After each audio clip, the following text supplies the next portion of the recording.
नमस्कार दोस्तों, स्वागत है आपका अपने YouTube चैनल भूत बंगला 76 में। भूत प्रेतों पिशाचों की और रहस्यमय दुनिया में एक बार फिर से आपका बहुत बहुत स्वागत है। आशा करती हूँ कि आप सभी लोग अच्छे से होंगे और आपकी खुशियाँ इसी तरह बरकरार रहें।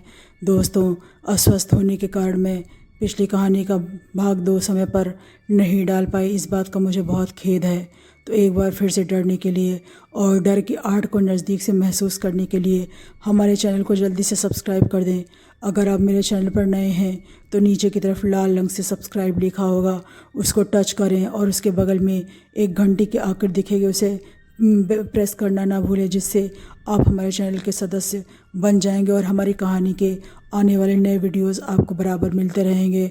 दोस्तों, आपसे मुझे कुछ कहना है। अगर आपको हमारी कहानी पसंद आती है तो आप लोग मेरी कहानियों को लाइक ज़रूर कर दिया करें।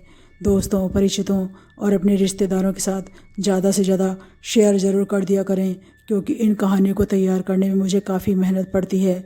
आपके सपोर्ट के बिना मैं कुछ भी नहीं हूँ। आप सबका सपोर्ट मेरे लिए बहुत ज़्यादा ज़रूरी है। तो दोस्तों, जहाज़ की भूतिया कहानी का भाग 1 तो आप सुन और देख ही चुके होंगे। अब मैं आपके लिए शिप या जहाज़ पर घटी बिल्कुल सच्ची भूतिया कहानियों का भाग 2 लेकर आई हूँ। पार्ट 1 में मेरे भाई के दोस्त सुकेतु के साथ सच्ची पैरानॉर्मल काले साए की घटना मैंने आप सबको सुनाई थी। उस काले साए की 5 बिल्कुल सच्ची फ़ोटोज़ आपके साथ शेयर भी की थी। उन 5 फ़ोटोज़ में आप उस काले साए को ध्यान से देख सकते हैं, जब वो डेक की फर्श पर बढ़ता हुआ आसमान की तरफ जाता हुआ साफ दिखाई दे रहा है, जिसे ब्लैक मैजिक के लिए छोड़ा गया था और जिसके शिकार सुकेतु हो गए थे। मैं भी पहले इन बातों को नहीं मानती थी, पर फ़ोटोज़ तो गलत नहीं होती। इस पार्ट 2 में मैं और कुछ जहाज़ से जुड़े हुए भयानक और दिल दहला देने वाली भूतिया सच्ची कहानियाँ लेकर आई हूँ, जो सुकेतु ने ही मेरे भाई को सुनाई थी। सुकेतु बताते हैं कि ये घटनाएं तब की हैं जब वो ब्लैक मैजिक के शिकार नहीं हुए थे। उन्हें नहीं पता था कि वो भी किसी सुपरस्टिशियस पावर जो एज अ ब्लैक मैजिक के लिए उन पर छोड़ी गई थी, उसके शिकार हो जाएंगे। आज मैं आपके साथ 3 कहानियाँ शेयर करने जा रही हूँ, जिनका एक एक वर्ड सच है। तो देर न करते हुए चलते हैं कहानी की तरफ। बता दूं कि मर्चेंट नेवी की सर्विस में हर 3-4 महीने पर नया शिप ज्वाइन करना रहता है। तो ऐसे ही सुकेतु जी ने काफ़ी साल पहले एक शिप ज्वाइन किया था। उस शिप पर उनके एक फ्रेंड बन गए थे, जिनका नाम सुंदराजन था और जो साउथ इंडिया से बिलोंग करते थे। सुंदराजन एक सुलझे और समझदार पर्सन थे, जो भूत और प्रेत जैसी किसी भी चीज़ में विश्वास नहीं करते थे। एक शिप पर वो एक बहुत ही भयानक और अविश्वसनीय, दिल दहला देने वाली भूतिया घटना के शिकार हो गए थे, जिसे वो आज तक भूल नहीं पाते। उन्हीं की आप बीती मैं आपके साथ शेयर कर रही हूँ। सुंदराजन बताते हैं कि उन्होंने एक नया शिप ज्वाइन किया था। कमरा काफ़ी शानदार था। सुंदराजन से पहले उस कमरे में कोई नहीं रहा था। वो पहले पर्सन थे जो उस रूम में रहने आए थे। उन्होंने अपना सारा सामान अपने कमरे में सेट कर लिया और ड्यूटी करने के बाद शाम को कुछ काम निपटा कर और रात में डिनर करके कमरे में सोने चले गए। और रात को कमरे में घुसते ही हुए उन्हें एक बहुत ही ठंडा हवा का झोंका आया, जो कुछ हद से ज़्यादा ही ठंडा था, जबकि रूम का एसी ऑफ था। उन्होंने ज़्यादा ध्यान नहीं दिया। उस रात जब वो लेटे थे कि अचानक से ही उन्हें अजीब सी उलझन होने लगी। उन्होंने एसी ऑफ कर दिया। उनके सीने पर एक अजीब सा ही भारीपन महसूस हुआ। उन्हें लगा जैसे बर्फ़ के कई टुकड़े उन पर गिरे हुए हों। तो जब उन्होंने लाइट जलाई तो सचमुच वो बर्फ़ के ही टुकड़े थे। और फिर तब लेकिन फ्रिज का दरवाज़ा तो बिल्कुल बंद था।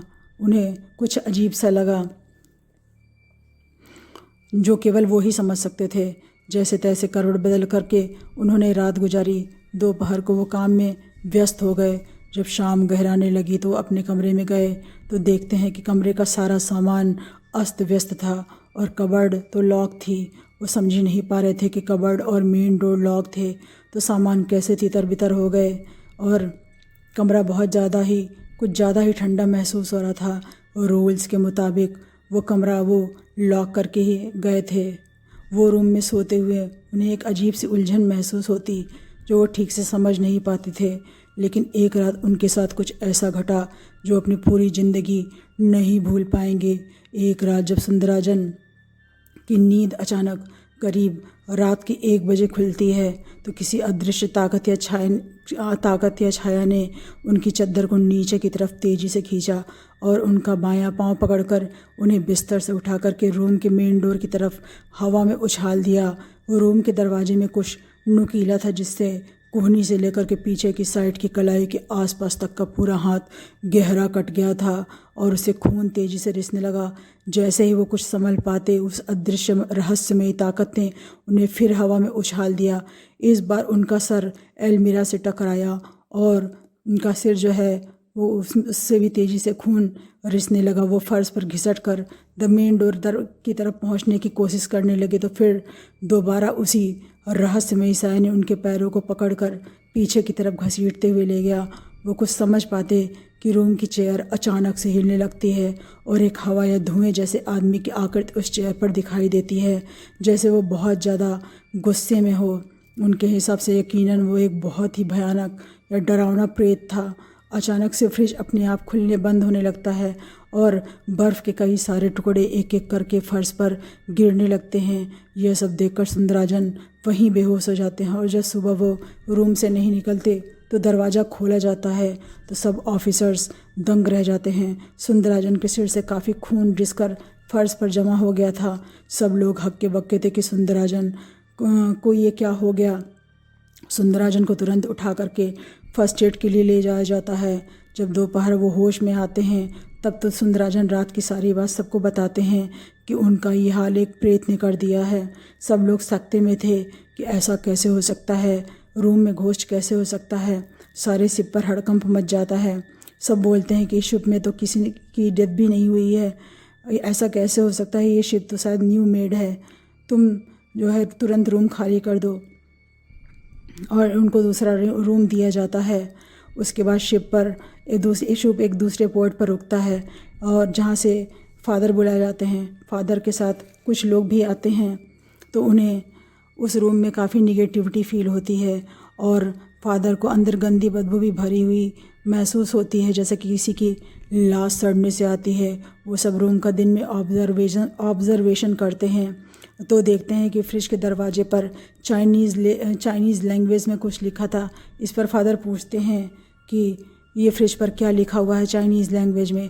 तब सुंदराजन बताते हैं कि कल रात उसी प्रेत ने मारकर हवा में उछाला था और फिर मुझे कुछ याद नहीं, शायद उसी प्रेत का काम है क्या। तो इस पर फादर कहते हैं कि क्या इस रूम में किसी की डेथ हुई है। तो सब लोग कहते हैं कि नहीं, ये तो शिप तो शायद न्यू मेड है। रात में फादर 3 लोगों के साथ शिप पर ही रुक जाते हैं। जैसे ही घड़ी में रात के 1 बजते हैं वैसे ही कमरे में रखा फ्रिज अपने आप खुलने बंद होने लगता है। फ्रिज के आसपास शॉर्ट सर्किट हो जाता है और चिंगारियाँ निकलने लगती हैं। फ्रिज का दरवाज़ा अचानक से बंद हो जाता है और तभी अचानक से टेबल से हवा में एक मार्कर उड़ता है और डोर पर चाइनीज़ भाषा में वो फिर से वो प्रेत कुछ लिखता है जिसका मतलब था ये मेरा कमरा है। तभी एक व्यक्ति पर जो फादर के साथ आया था उस प्रेत की आत्मा आ जाती है और वो चाइनीज़ में कुछ कहता है जिसका हिंदी में मतलब था कि ये मेरा कमरा है, तुम लोग मेरी मौत के जिम्मेदार हो। मैं तड़पता रहा, मुझे किसी ने नहीं बचाया, चले जाओ यहाँ से वरना मौत मिलेगी। शिप का एक क्रू मेंबर चाइनीज़ जानता था, उसी ने सब बताया। तब फादर उस प्रेत से पूछते हैं कि तुम्हारा नाम क्या है। तो वो केवल हूँ इस तरह किए जा रहा था जैसे वो बहुत ज़्यादा गुस्से में हो। थोड़ी देर बाद वो बोलता है कि मैं बाओ जुंग हूँ, मैं सबको मार डालूँगा। तभी अचानक से कमरे का सारा सामान अस्त व्यस्त होने लगता है। रूम हिलता हुआ महसूस हो रहा था। अचानक से उस पावर ने उस व्यक्ति का शरीर छोड़ दिया और एक बहुत ही गुस्से में भरा हुआ भयानक प्रेत की आकृति उभरी जो कि बाओ जुंग ही था। उसने फादर के साथ आए 2 लोगों को हवा में उछाल दिया। दोनों दूर जाकर गिरे। फादर के साथ जो तीसरा व्यक्ति था वो फादर सहित ही भाग गया और तभी उस रूम का गेट एक झटके के साथ हमेशा के लिए अंदर से बंद हो गया। तब से उस गेट के आसपास भी फटकने की किसी की भी हिम्मत नहीं होती है। बहुत ही गुप्त और गहन पूछताछ से पता चलता है कि शिप के कैप्टन को पता चलता है कि ये शिप जब चाइना में बन रहा था तो रूम नंबर 47 में बाओजुंग नाम के एक चाइनीज़ इलेक्ट्रिशियन की फ्रिज की वायरिंग करते वक्त डेथ हो गई थी और उसी ने अपना फ्रिज पर नाम लिखा था, जिसे वहाँ की यानी कि चाइना की शिपिंग कंपनी द्वारा छुपाया गया था। वो कमरा हॉली चैंट्स के जरिए बांधकर पूरी तरह से सील कर दिया जाता है और जब तक सुंदराजन और शिप के अन्य ऑफिसर उस शिप पर रहे, उसकी सोल ने किसी को परेशान तो नहीं किया, लेकिन वो उसकी सोल आज भी वहाँ भटकती है। कुछ शक्तियाँ या कहें भूत प्रेत इतने ज़्यादा पावरफुल होते हैं कि जहाँ उनकी मौत हो जाती है वो उसी जगह पर अपना घर बना लेते हैं। इस क्वेश्चन का जवाब किसी के पास नहीं।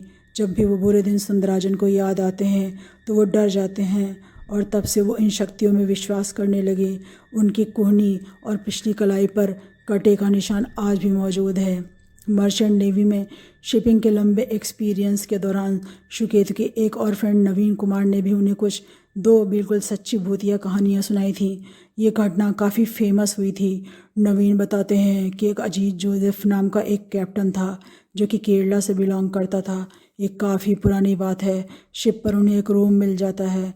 रूम काफ़ी बड़ा और शानदार था, जैसा कि सब कैप्टन्स को मिलता है। अजीत जो दूसरे कैप्टन थे जो उस रूम में रहने आए थे, वो भूत प्रेत जैसी सुपरस्टिशियस बातों पर विश्वास नहीं करते थे। अजीत अपना सारा सामान रूम में सेट कर लेते हैं। रात को वो गहरी नींद में सो जाते हैं और वो काफ़ी थके थे और जब सुबह उठते हैं तो अपने आप को बेड से नीचे गिरा हुआ पाते हैं। उन्हें ऐसा लग रहा था जैसे कि वो बहुत ज़्यादा थके हुए हैं और एक कदम भी नहीं चल पाएंगे। वो सोचते हैं कि शायद रात में सोते सोते मैं नीचे गिर गया होगा, पता नहीं। लेकिन दूसरी रात उनके साथ कुछ ऐसा घटा जो उन्होंने अपनी पूरी ज़िंदगी में कभी सपने में भी न तो सोचा होगा और न ही देखा होगा। उस रात कमरे में केवल नाइट लैम्प जल रहा था।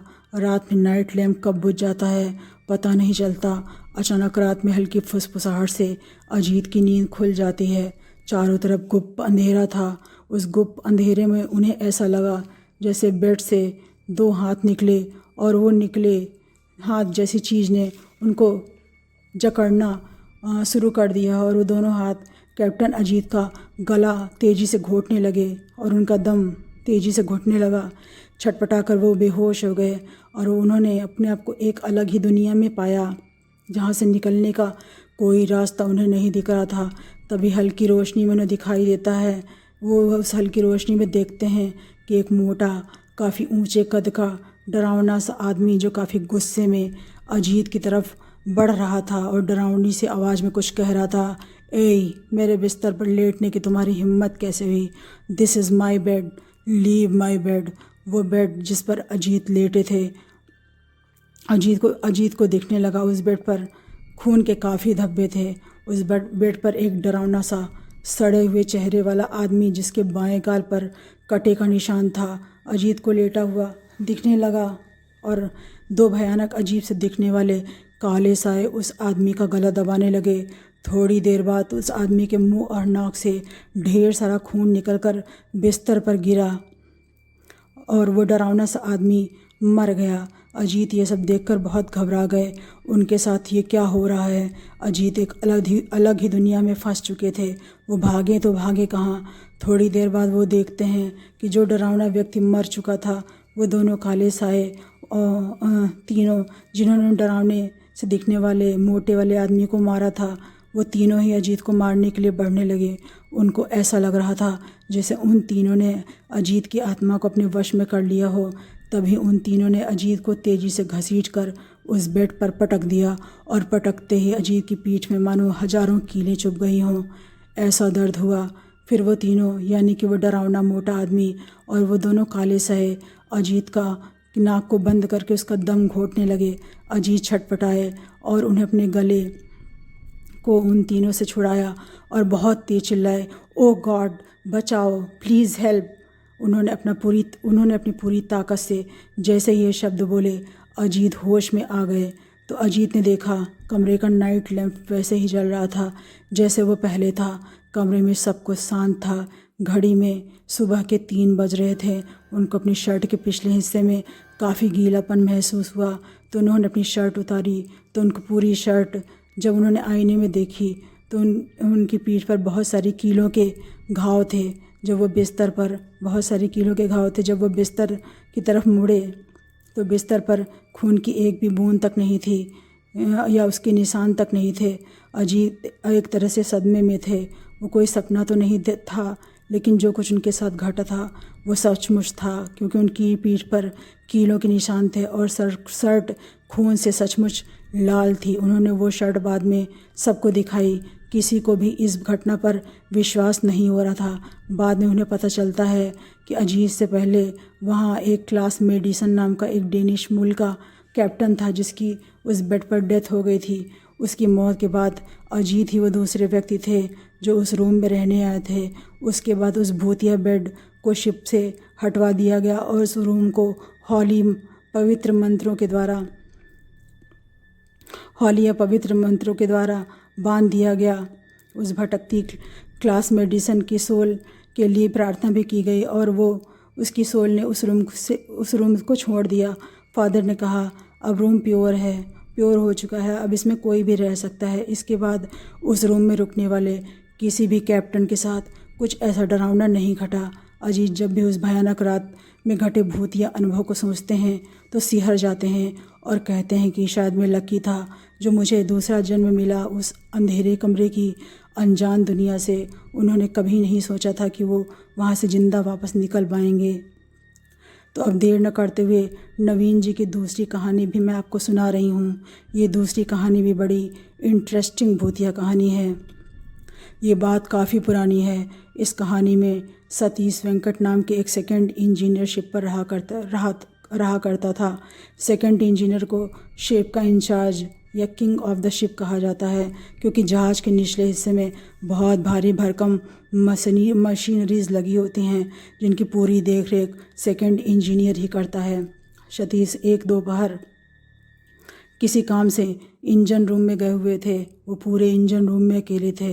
वह मशीन में कुछ देख ही रहे थे कि एक धुएं जैसे दिखने वाले भयानक साय ने सतीश के गाल पर एक जोरदार थप्पड़ मारा और डरावनी सी आवाज़ में बोला, ए तुम मेरा काम क्यों देख रहे हो, मैं हूँ ना। इतना सुनकर सतीश वहीं बेहोश हो जाते हैं। करीब आधे घंटे के बाद उन्हें जब होश आता है तो सतीश ने ये बात सभी शिप मेंबर्स को बताई। अब सब अपने हॉली ग्रंथ पढ़ते हुए उस इंजन रूम में जाने लगे।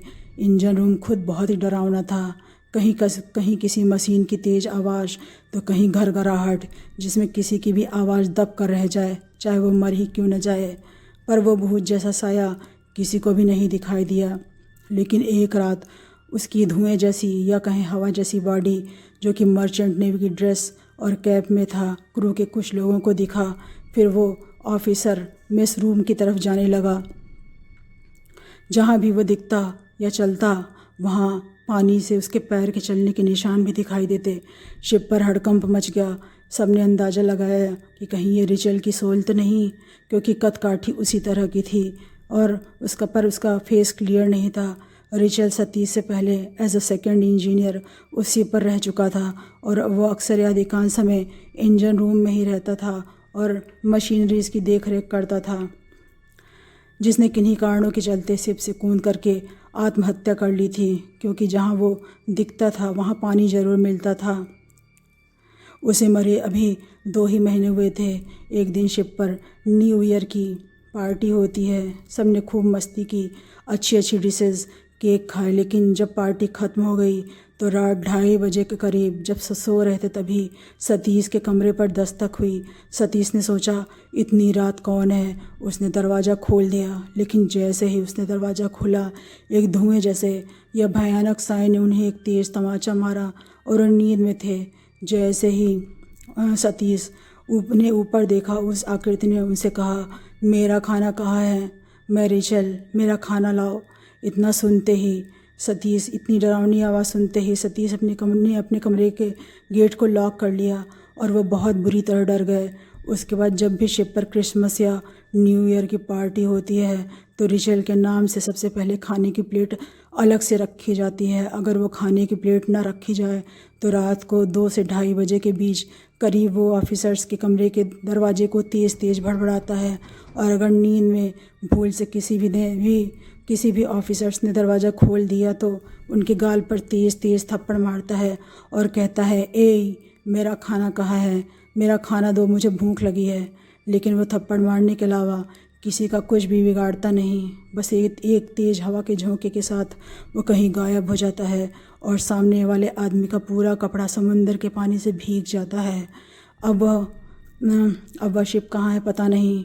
दोस्त, कुछ पावर्स ऐसी होती हैं जो मरने के बाद भी अपने होने की डरावनी आहट दे जाती हैं।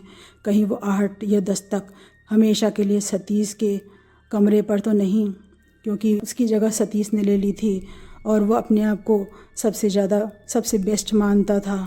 तो ये कहानी, आज की कहानी आपको कैसी लगी हमें कमेंट बॉक्स में ज़रूर बताएं। और अगर कहानी पसंद आई हो तो दोस्तों के साथ ज़रूर शेयर करें, लाइक करें और चैनल को सब्सक्राइब ज़रूर कर दें। तो मिलते हैं एक नई कहानी के साथ। नमस्कार।